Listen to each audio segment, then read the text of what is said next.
Hi everybody, my name's Alan. On behalf of the crew, I'd like to welcome you to another edition of Bridging Heaven and Earth.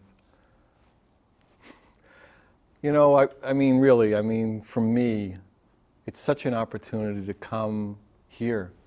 And as most of you know, there are just, enormous numbers of people involved with putting on something like this. And for us, every one of these people, these extraordinary beings are volunteers.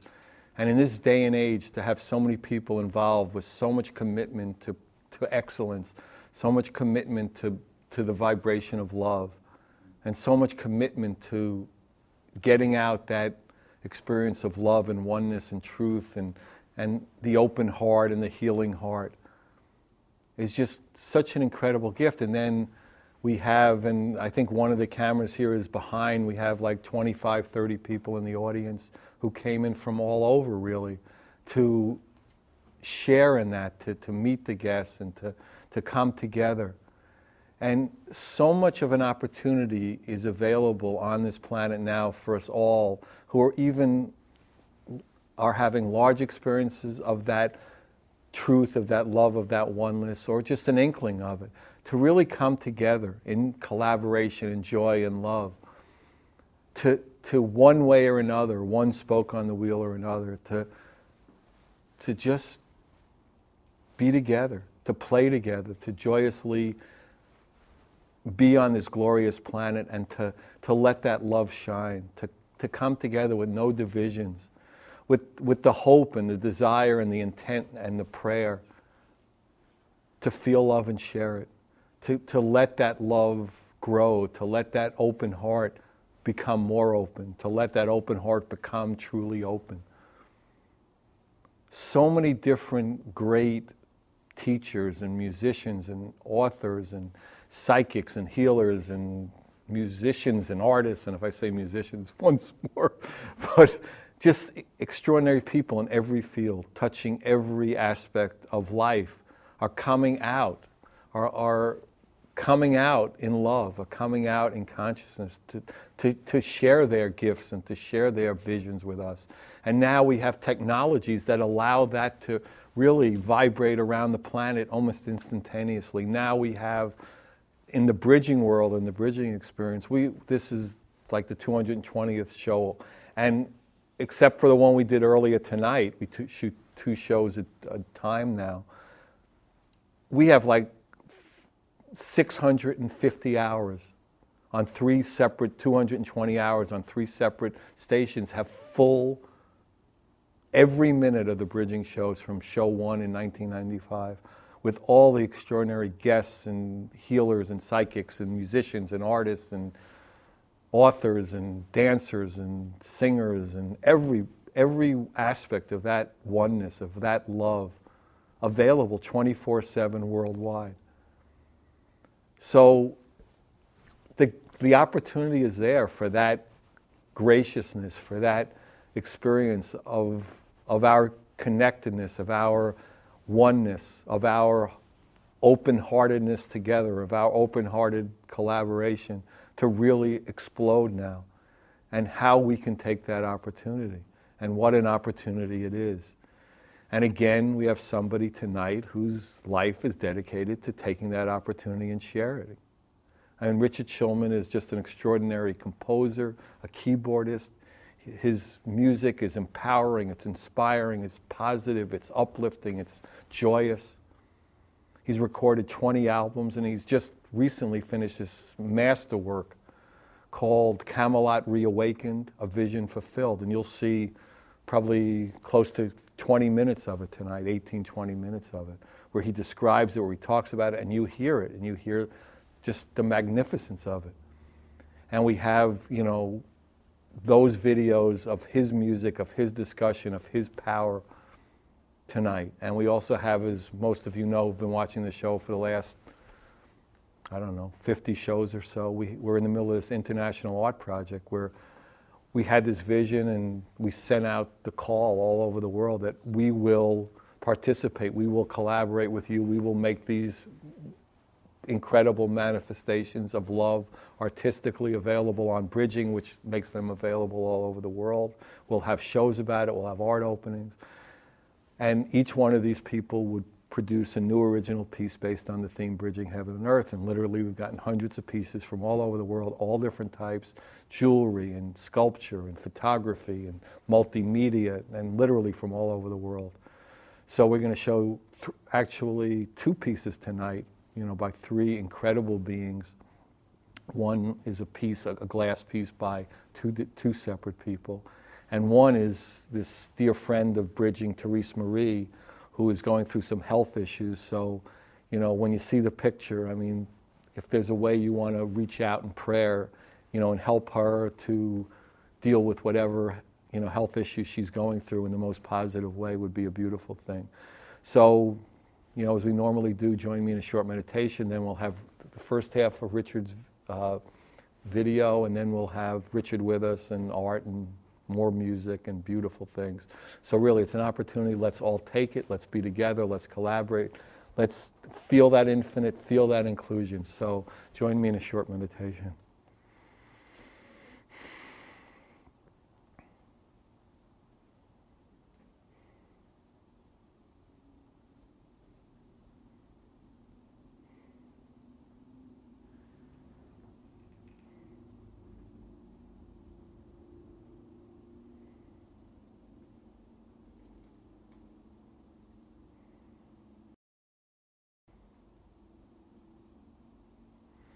Thank you. So the first video is the beginning of this extraordinary masterwork, and Richard's played at Carnegie Hall, he's played at the UN. It's Camelot Reawakened, A Vision Fulfilled. Richard Shulman. Enjoy.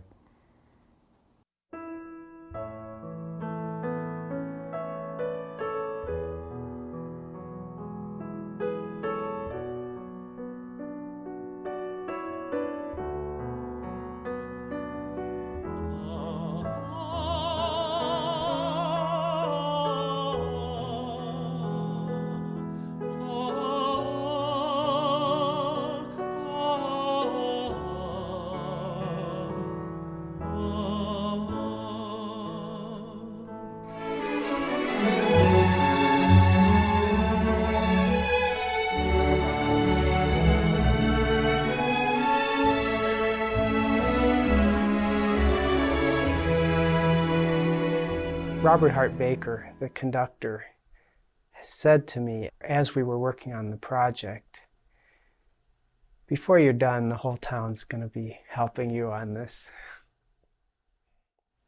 To me, Camelot Reawakened is about realizing the dreams that we have in our hearts and bringing them out into the world. Doing this project fulfilled dreams of the heart that I have had for years, and which for one reason or another I wasn't prepared to accomplish until now. So at a certain point in my evolution, one day I awoke from a dream, and in that dream I was hearing what I would call music of the spheres, heavenly music. And I was so moved by the light in this music. But as I awoke, a thought came to me which said, I can never write this music. And the music stopped. At that point, I realized that if the inspiration was going to come, I would do my best to fulfill it. So that began a journey of learning how to write this music. It began a journey of improvising music to the point that when I improvised, this music of the spheres would come through me. And that was a preparation of many years. So finally, in 1996, when I started hearing music from Camelot, I had enough skills that I could write it down and I could orchestrate it. And I tell you, as soon as I started to follow this dream, every voice within me said, "This isn't going to happen." All the naysayers within me spoke up. So there they were. I found if I fight them, it doesn't help. If I say to that part of me, well, you know, maybe it didn't in the past, but hang with me this time, and we'll create this dream together. So all the parts of us are needed to fulfill a dream. The neat part about this is that when we receive a vision, it begins an adventure. And where that adventure is going to lead us, the personality never knows. When I received this vision, the vision I received was a sword. I do these things called musical soul portraits, where I sit in front of somebody and I ask for music for the highest good for them. And in '95, I went to Glastonbury in England and had some spiritual experiences. A year later, in '96, I was sitting down with somebody to do a soul portrait. As I went into meditation, I saw this sword come down. And I opened my eyes, and I said to the client, "Did you see what I saw?" And she said, "I have one word for you, Camelot." But to truly follow the vision and to take it step by step is a process that helps us evolve. It brings our potential into manifestation. So it's not just the dream that is fulfilled. It is our true beingness which expresses itself through us. And that is the dream fulfilled.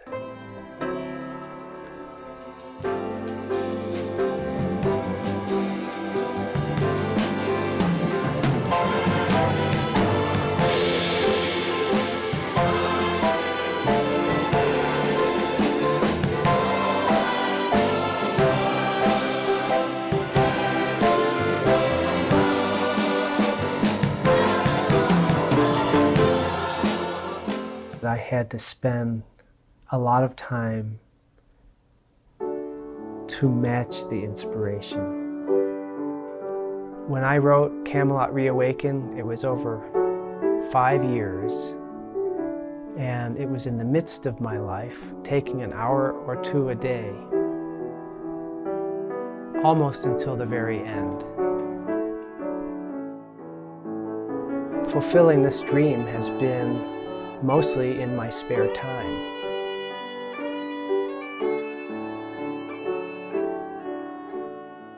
And what this music for me means, it has to do with the dream of the heart, and the dream of the heart being fulfilled. And that's something that we all have. We all have that dream of the heart.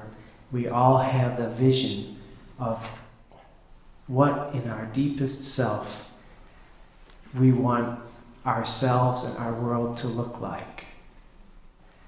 And my understanding is that as we dovetail these dreams of the heart, because they're connected with the all, they can harmonize by themselves. And my faith is that as the music has come together, that peace can come on this earth. And so this piece is a prayer, this piece is a vision of hope, and this vision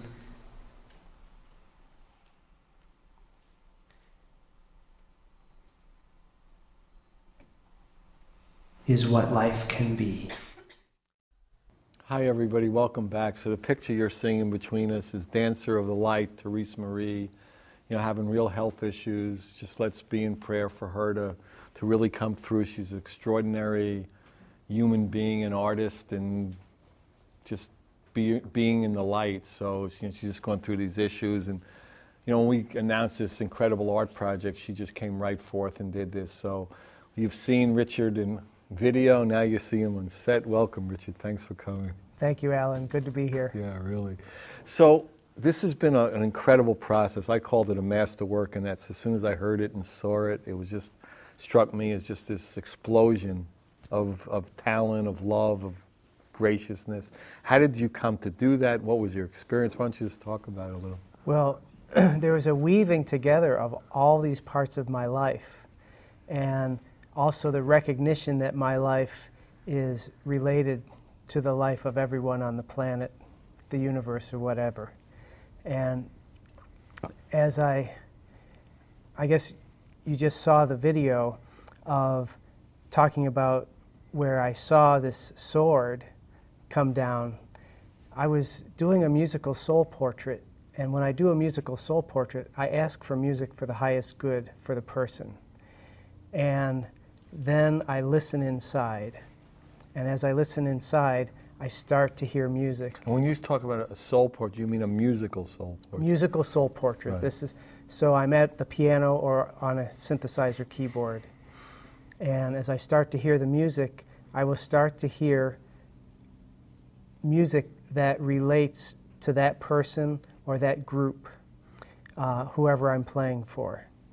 And it's a fascinating process. And I've been doing it since 1986. And basically, I'm working so that I can follow with the music. I follow the pathway of the person or the group's divine connection, or to find that place moving into their oneness. And this one particular time, I was meditating, getting ready to do this musical soul portrait, and I saw a vision of a sword coming down. And basically, it was Excalibur. And I had had a vision of that. I had been in Glastonbury a year before and had seen myself with Excalibur while in meditation. Well, the process of this piece, it was like a healing and a gathering up of many of my abilities and potentials. And not only that, my understanding is there's a soul group of people who experienced Camelot. And in Camelot, there was an attempt, and for a time, I believe, successful attempt to bring heaven to earth. And however you want to, whatever that means to anybody. To me, the principles that we heard in the musical Camelot, you know, it's like being one with the land, and the king being one with the land, and the round principle of the round table, that everyone in existence is honored. So it's not so much hierarchical, but it is a place of being in the oneness. So it was interesting how many of these melodies came to me. I did maybe in the 3 years after I first got that initial initiation, there were maybe 100 people that I did musical soul portraits for. And most of them, there was, as I was playing, a certain energy would open up. It's like a column of light would open up. A new piece of Heaven on Earth Camelot template would come in with a melody, and it was as if that person I was playing for was carrying some soul piece of Heaven on Earth in the flavor of Camelot. And there are so many groups, soul groups, bringing higher vibration onto the planet at this time. And Camelot is one of them. So Camelot Reawaken is about the establishment of the principles of Camelot. It's not about the drama. It's about, you know, the happy ending, the field of dreams. And so as I was doing these soul portraits for people, a section would open up and I would recognize it as Camelot music. And an energy would come with it, and it would be, I understood it to be that person's connection with Camelot, and it was the piece that they were bringing, and they were bringing that to me so that I would get the melody. And that was a trigger or an activator. That melody became an activator for whoever else listens and is meant to hear that melody. It's like there was a template in the music of a society that is harmonious and one with the land, and harmonious within itself and all around. So, so it's a symbolic piece, so that each melody, I had like a list of melodies like this, and I spent much time seeing what melodies wanted to go with each other. And as putting those melodies together, I started to weave this tapestry, which became this Camelot Reawakened, the symphonic work. There's another piece that I just lost. So ask me a question. You're in it. I'm in it. You're in it. Yeah. So what happens is there's a weaving of melodies, and oh, that's what I was going to say. Every time I opened my own channel up to do a new recording, to do a healing record, or whatever, there would be a piece of Camelot that would, another piece. It's like would my you say higher it's self. Finished yet, or is it still ongoing in a way? I mean, You do you know, feel if there's a period on it, or is this Camelot Reawakened 2, 4, 8? I mean, is it, because the way you're talking about it, it seems like a trilogy of some kind. You're opening up something that I mean, I could feel it. That's the right, only reason that it's not a period on it. Because it's not finished. Right. The piece is finished, and the video is finished, and the video describes what's behind the music. But and that serves as a template by which, a harmonious template in which we can each follow our dreams, and as we each follow our dreams, it opens up a doorway for the next person to follow their dream more easily. But is it finished? I thought it was finished, but then, so there becomes the part of this which is people in their own lives following their dreams and creating heaven on earth together. And so what I'm learning, there's two things happening. One thing, I'm learning how to live in Camelot on earth. And the other thing is, I thought I was done with Camelot, but I started writing something else, and it's still about Camelot. It's interesting because I almost felt a download of it just a couple of minutes ago when you got, kind of, you forgot what you were saying because there was this because the energy whoosh. was coming in. It's like, so I'm watching this whoosh, and I knew you couldn't say anything, so I didn't want to interrupt. Right. You said, ask me a question. I didn't want to ask anything. So, right. It's funny though. Like sometimes it comes in so thick. Right. No, it stopped you, and I wasn't stupid enough to interrupt it. Thank you. No, I'll be stupid enough the next time. No, hopefully not. But no, it was so obvious that I just saw this beam coming in. Right. So that's what would happen to me. This beam would come over me, and that's my piece of the puzzle. Mm-hmm. And we each have our own pieces of the puzzle. And so here I am talking about it, and who knows how many people are going to hear about it and see and hear some of the music and follow their own dreams. Or collaborate with you in making Camelot 2 a little different. Yeah. So it's the next piece. The next piece. All right. Since you saw it, I'll speak it. The next piece is a musical. And there's already 3 songs written. Wow. And it starts at the end of Camelot. It starts where Camelot, the musical that we all know is Camelot, where that ends, where the story ends, and we go into the wasteland. But when we went into the wasteland, what happened is the characters of Camelot, with all their power and might, with all their emotion and their intent, said, oh, we messed up this time, let's do it right next time. Wow. I know that we can do this. And that's what the musical's about. And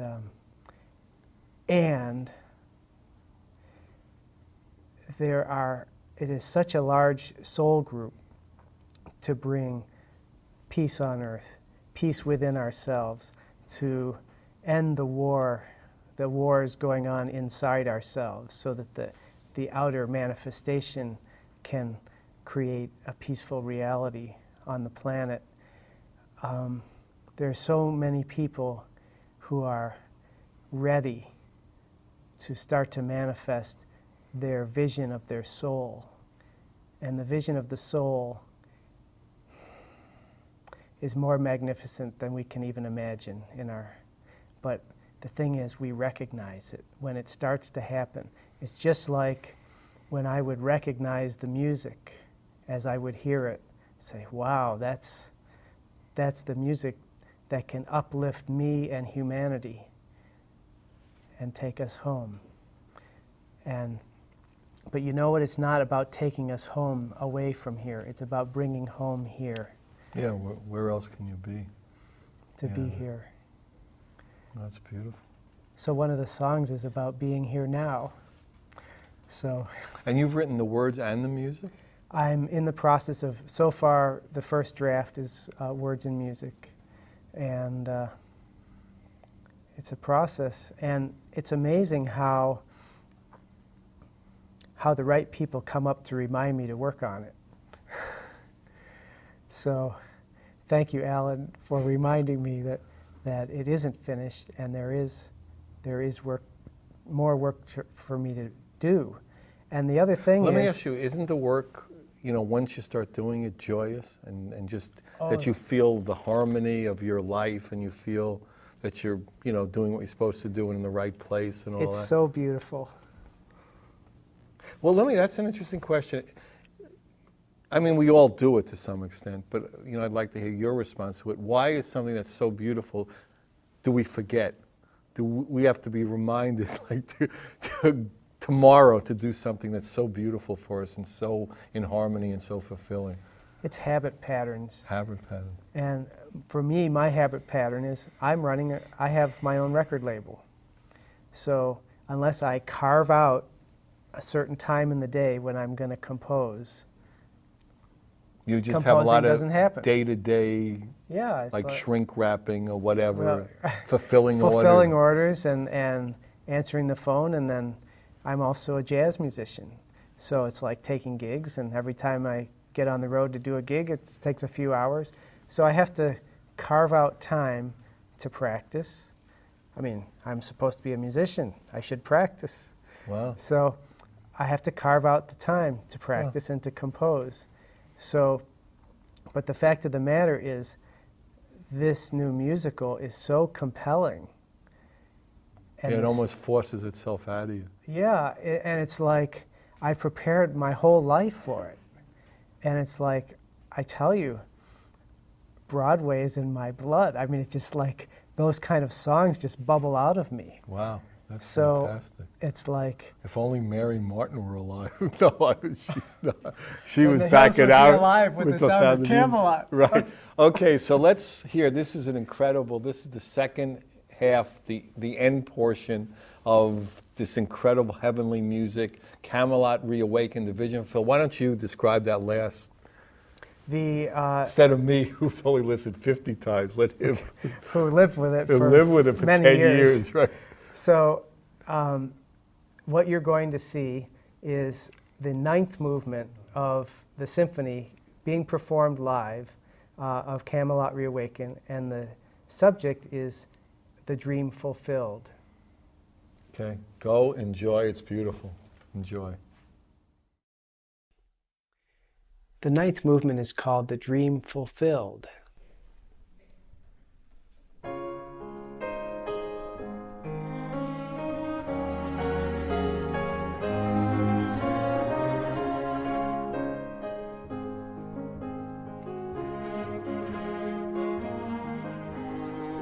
As I began to write the ninth movement, I found that I was writing an integration of various parts of my dream.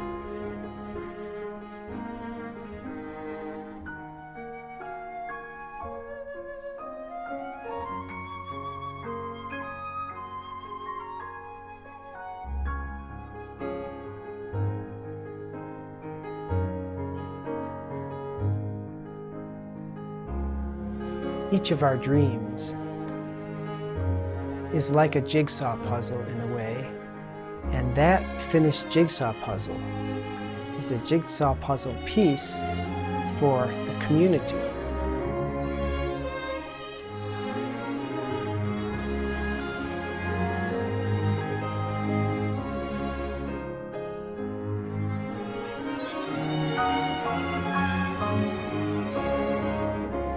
As we follow our dreams, we find out more of who we really are.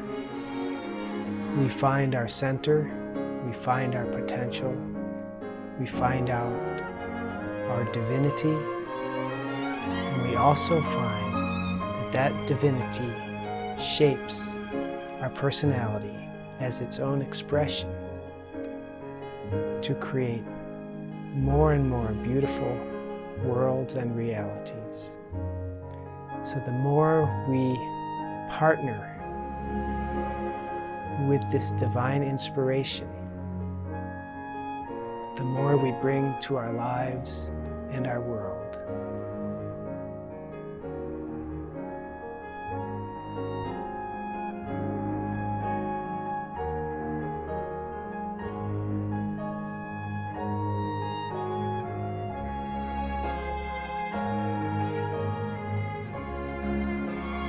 So what is Camelot, and what is this dream that wants to come true? Why is it that when we hear the Man of La Mancha, when we hear the song, The Impossible Dream, what is that that stirs in our hearts? To me, that is the dream that wants to be fulfilled. It's a dream that deep in each person's heart there is a recognition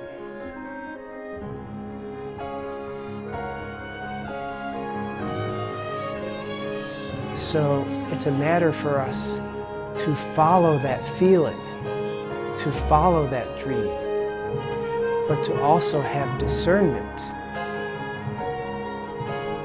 and to not battle the windmills thinking that they're giants.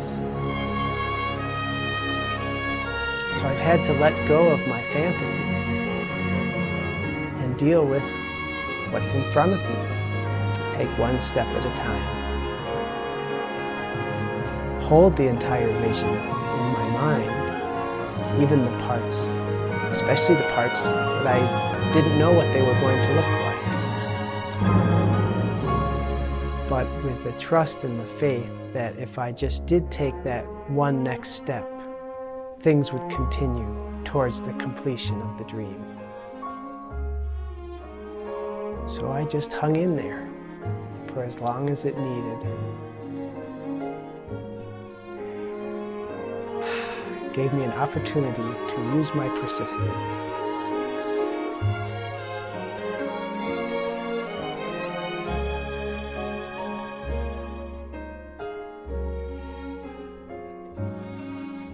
When I hear in my mind a beautiful melody, a melody that uplifts my spirit, it reminds me of the harmony of life. It reminds me of gratitude, because that beautiful melody is greater joy for me. So I just put my attention where that bliss is.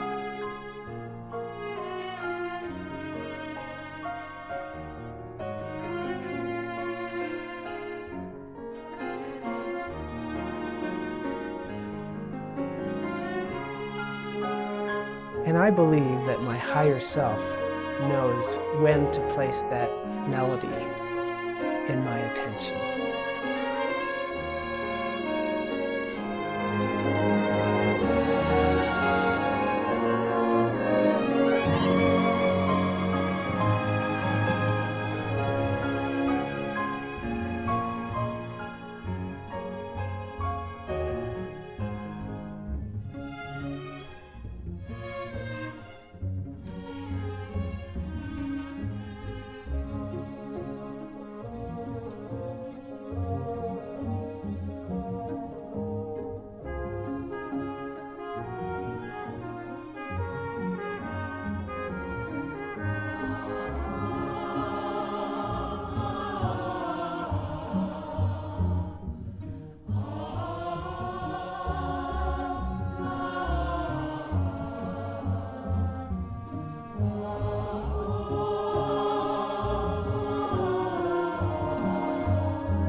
How do you talk about a happy ending?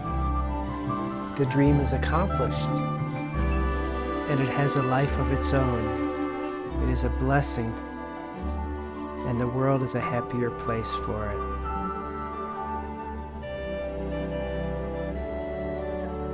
And gratitude extends to the original inspiration, the journey, and the end reached through cooperation and dedication.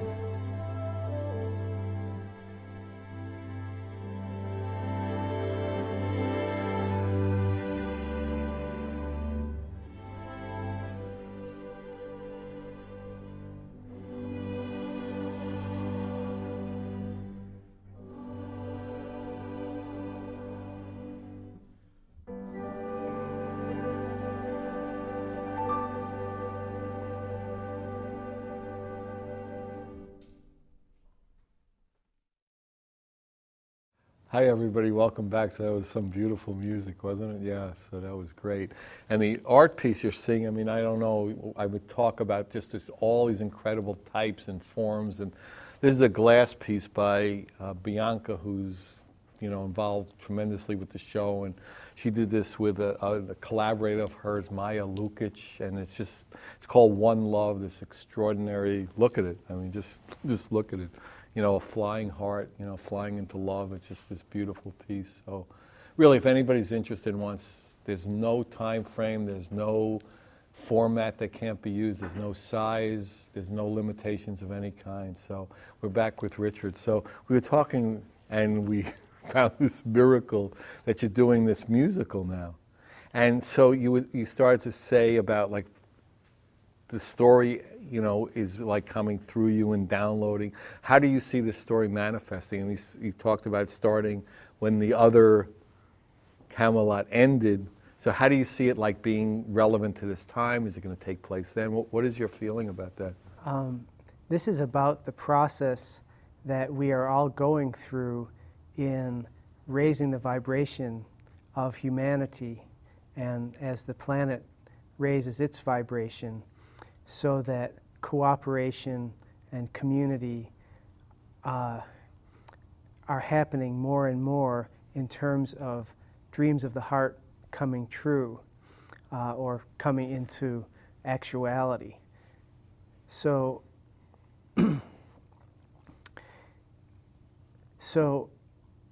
if we consider that the attempts in Camelot of creating a really beautiful society where everyone is honored and where the land is honored,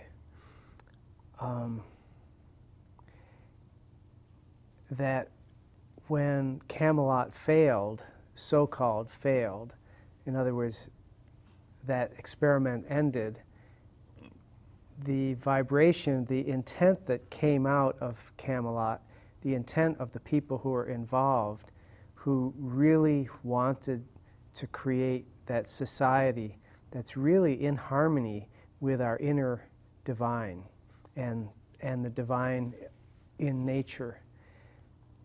It's really about oneness, and it's about the creation in physical reality of that kind of synchronicity and good intent, and creating harmony and peace and love that so many of us have been yearning for and working towards. That's what this musical is about. It's about recreating or reawakening that dream of Camelot, that dream that we all hold in our hearts. And if it doesn't seem that we hold it in our hearts at a certain level, if we go deeper and deeper and deeper and go to that place of the oneness, the place where landscapes of creation are birthed from our soul,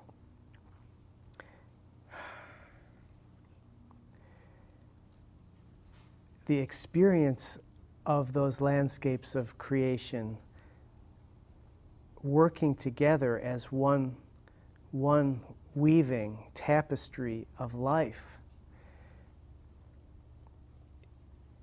is what so many of us, and in truth, I believe, the soul of all of humanity is working towards.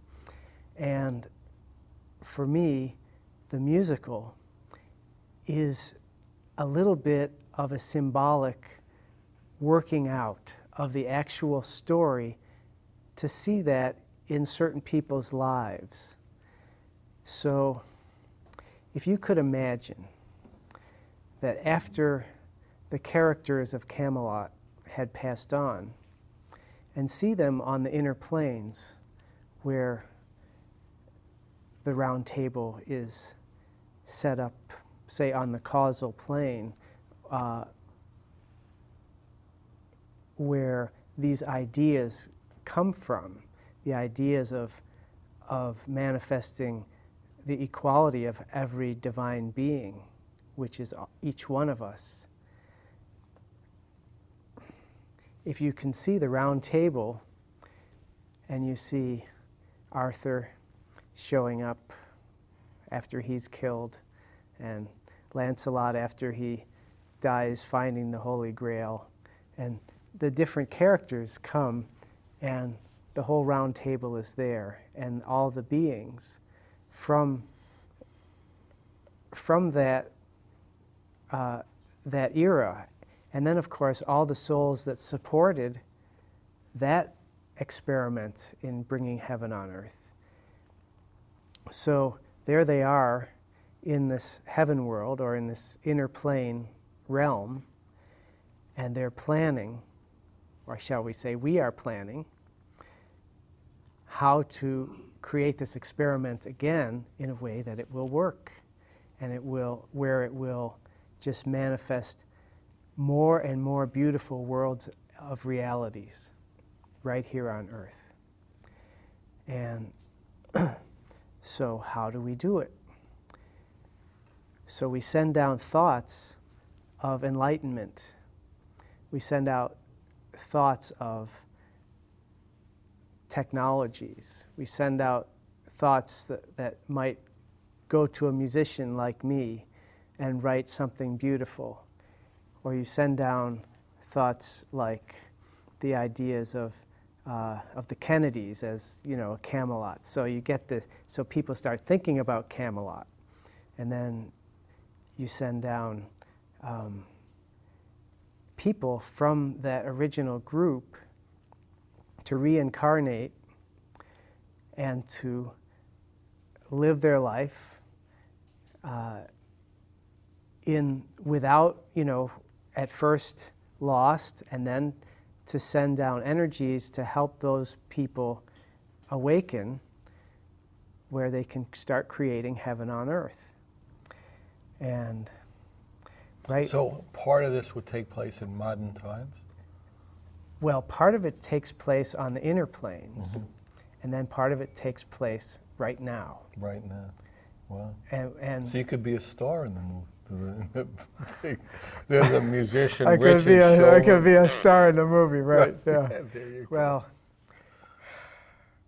I don't need to be in that play. I'm in that life. Right. I'm in this life in which I believe this is actually happening, where there are so many people that it's becoming a critical mass of consciousness, where so many of us are yearning and wanting and doing whatever we need to do to get just the right frequency so that this particular idea can come through. And as each person does their piece of the puzzle, it opens up the door for the next person to do their piece of the puzzle. And then we all bring our puzzle piece together, and lo and behold, we have a beautiful world. Not just a beautiful world in nature, but a beautiful world in humanity, where we can work together to create a society where all our dreams come true. A vision fulfilled. A vision fulfilled.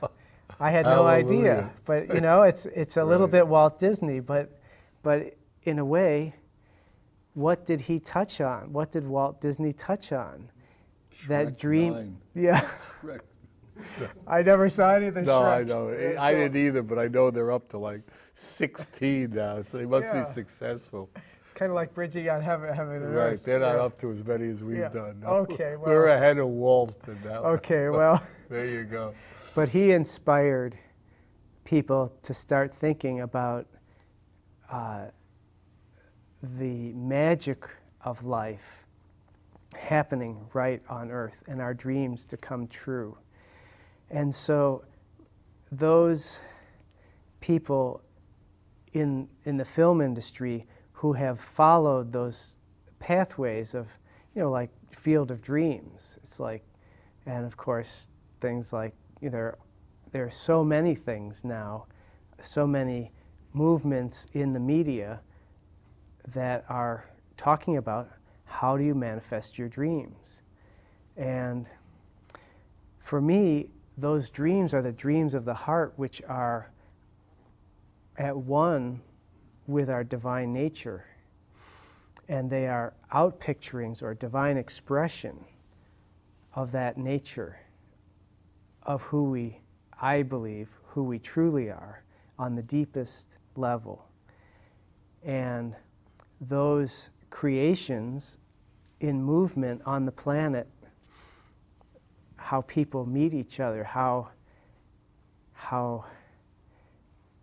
people can turn an argument into love by recognizing the truth of each other, and all the tools of consciousness and all the tools about meditating and the bringing of the masculine and the feminine into balance in each one of us so that we can actually find our oneness. So the musical is a downloading from that place of oneness that recognizes the particular unfoldment or drama that is needing to happen and is happening for more and more people in creating a harmonious world, a more and more harmonious world. And so the musical is an activating tool for spirit to help more of humanity to wake up. And what fun it is for me to write a musical, because it's in my blood. I grew up watching Oklahoma and My Fair Lady and those great, and of course Don Quixote, and to follow that dream, and as I said in the video, to follow the dream, but don't bother to try fighting with the windmills because they're a distraction. Just keep doing the work. And I was reminded of a moment in another movie called Brother, Sun, Sister, Moon. About St. Francis. About St. Francis. And St. Francis is talking to Bernardo, or one of the other brothers, and the other brother is, he's not yet gone with Francis to be in the community, but he's complaining about this and that and all these problems he's having. And Francis just kind of, all of a sudden, he lights up and he says, "That stone, that would make a great cornerstone for my church." And it turned out that this was the first disciple who was the cornerstone of the group of the Franciscans. So it was like on many levels, but Francis his job was to, as far as he knew at that time, was to rebuild that church that he had found in ruins. And so instead of going into the drama that his friend was in, he just got on track. So the activation, I saw that movie and I sobbed through the whole movie. That was part of my activation. So yeah, that's beautiful. It's Franco Zeffirelli, right? It's yeah, a beautiful movie. Yeah. Yeah, he did another one, Jesus of Nazareth, that I think was another. I didn't see that. That was a beautiful. It was like that 7-parter. Oh, okay. It was really beautiful. So you just see over the next period that, whenever you can, that fire is moving through you, and that it's almost like it's got to come out. Every time I sit down, it's like my lower mind, my personality mind says, well, I can't do this. But the fact of the matter is, when I sit down and spend time with it, it's there. It's totally in harmony with my entire being.